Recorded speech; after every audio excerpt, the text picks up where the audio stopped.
mysterious Icelandic cave of the fire giant.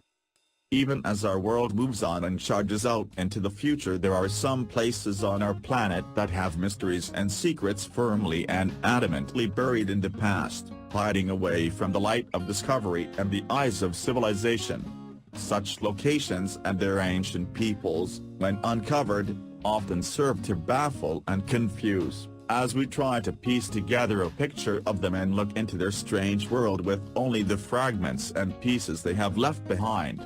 Out upon a remote and lonely expanse of Iceland lies one such place, an ancient cave steeped in legend, myth, and unsolved mysteries.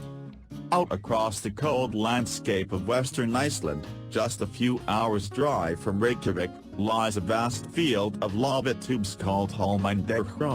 which sprawls out over 90 square miles of desolate rocky terrain. Here is a barren-looking, bleak volcanic realm of craters, smoking fissures, and networks of caves and various lava tubes forged by gurgling fresh molten rock long ago snaking out into the earth, and the whole looks very much like the surface of some alien world. Looking upon the eerie beauty of this place, it is easy to understand why this land once inspired myth and legend, and indeed the Vikings who first laid eyes upon this domain of fire and ice starting from the 8th century would have likely been unfamiliar with such volcanic power, held enthralled by the scope of it all, their legends and mythology subsequently forged by it all. The legends associated with this place are reflected in the name of the longest of Iceland's lava tube caves, Surtr, named after Surtr, the Norse elemental fire giant of myth, often also known ominously as the Scorcher and Blackener,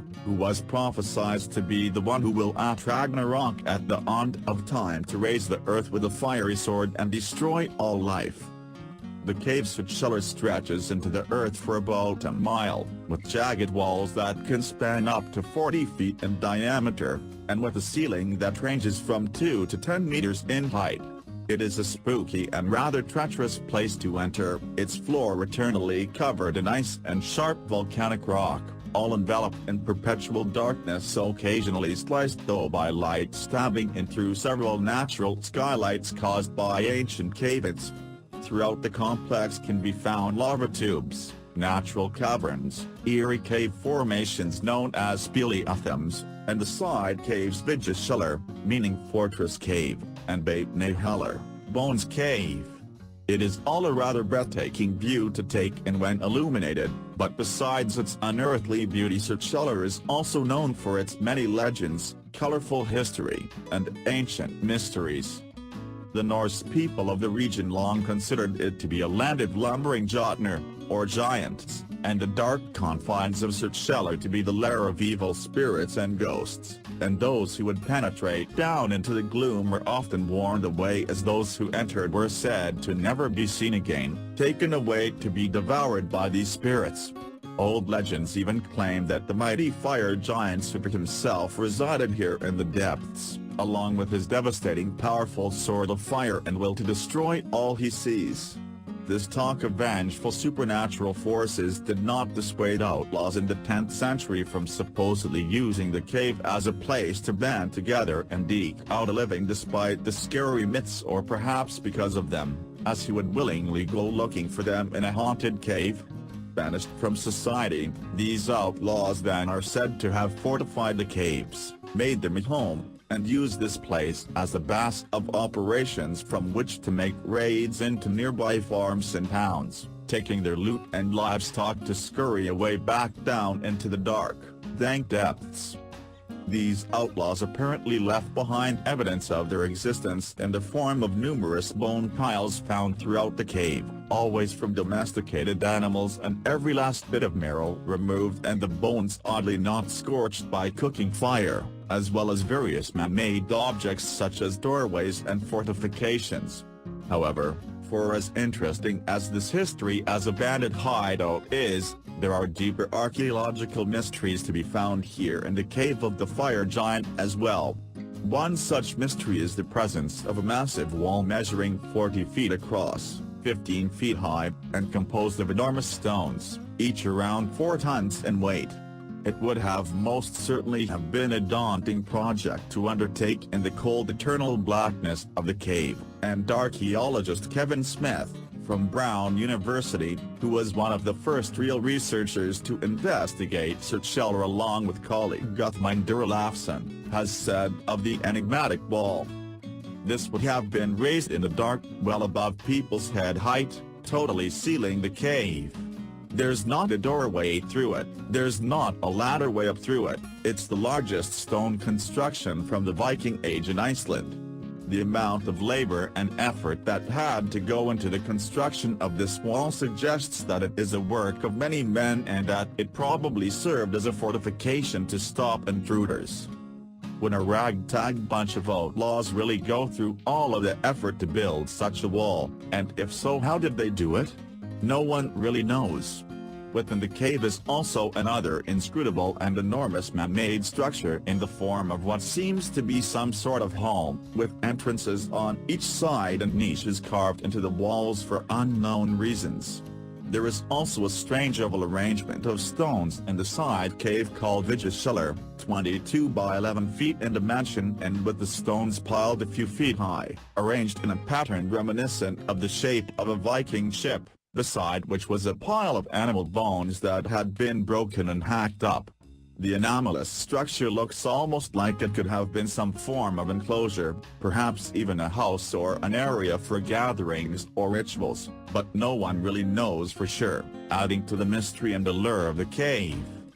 Further fueling the mystery of the cave are some of the other various artifacts that have been uncovered here. Among these are the various Viking-era beads that were found, and in fact the cave would turn out to be, as Smith says, one of the largest assemblages of beads at any site in Iceland other than burials. The green, blue, and yellow beads were found to have been coated with the very rare and expensive arsenic-based yellow pigment, not found anywhere else in Iceland, and there were no black beads. Why were they here, and why no black ones? Who knows? Other items found were what are called jasper fire starters, a sort of early version of matches, as well as a set of lead weights with a total weight of 26 grams and of the type normally used as a standard for weighing payments in legal transactions in the Viking days, and perhaps strangest of all, one of the lead pieces was in the shape of a cross,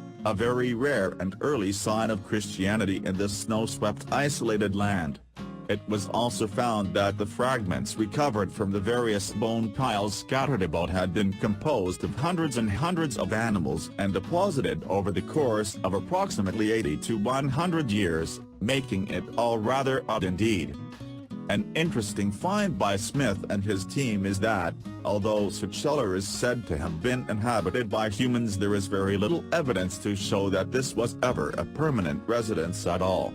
There is very little evidence of fire usage, no food preparation equipment or storage areas, no water collection sources nor any means to transport and store water, and a complete lack of latrines, or clear areas in which to sleep, just those enigmatic structures and the piles of bones. Considering this lack of any sign of the basic necessities for permanent habitation, it seems that the cave was likely only used on occasion and for short lengths of time, but why is this the case? All of these odd discoveries have suggested that, while the mysterious cave may have very well once been used sporadically for outlaws to hide out in, there is also perhaps something more going on here, although no one is really sure of what that might be. One theory is that the cave was used for pagan or cult rituals, with the strange enclosure and other structures having ritual significance, and the animal remains the result of sacrifices. The very valuable beads could have also been offerings in these rituals, and the formidable wall could have been to keep people out so the cult could work in secrecy. The Norse people of the time had a complex mythology of gods, giants, and spirits, and considering the importance of Suchella in the stories of the fire giant Surtur and his connection to the end of the world, Ragnarok, perhaps these rituals were to somehow contain him or appease him, or conversely to seek protection from Freyr, a Norse god of fertility and Surtur's enemy, who also features prominently in Ragnarok. Smith himself believes that this purpose of ritual was the case, and has quipped, "The punchline is that it worked. The volcano never erupted again." He has further said of the pagan ritual theory, "In my opinion, that story gives the best explanation of all the finds, but it seems that it's much more complicated than we thought in the beginning. I don't think we have the answer yet." Whatever the case may be, it does seem that there was something more to this majestic cave and its mysterious trove of enigmas than merely just bandits and outlaws hiding out. However, what this may have been has ultimately remained an impenetrable mystery, leaving many questions swirling about with few answers. Who built the structures within this cave and why? What is the significance of the beads, fire starters, weights, and bone piles? What do they mean? Why is there no sign of permanent habitation? Was this used as a hideout for outlaws or a ritual space for secretive cults working their arcane magic down there in the dark? Perhaps more mysterious is why would anyone at all trudge across the remote moonscape of this charred, melted land of lava and angry giants just to use this cave in the first place? For now, it is unknown, and out here in this land of ice and fire, this realm of ancient legend steeped in magic and myth, Iceland's largest lava cave remains its most mysterious as well, keeping its secrets buried there in the dark as it always has.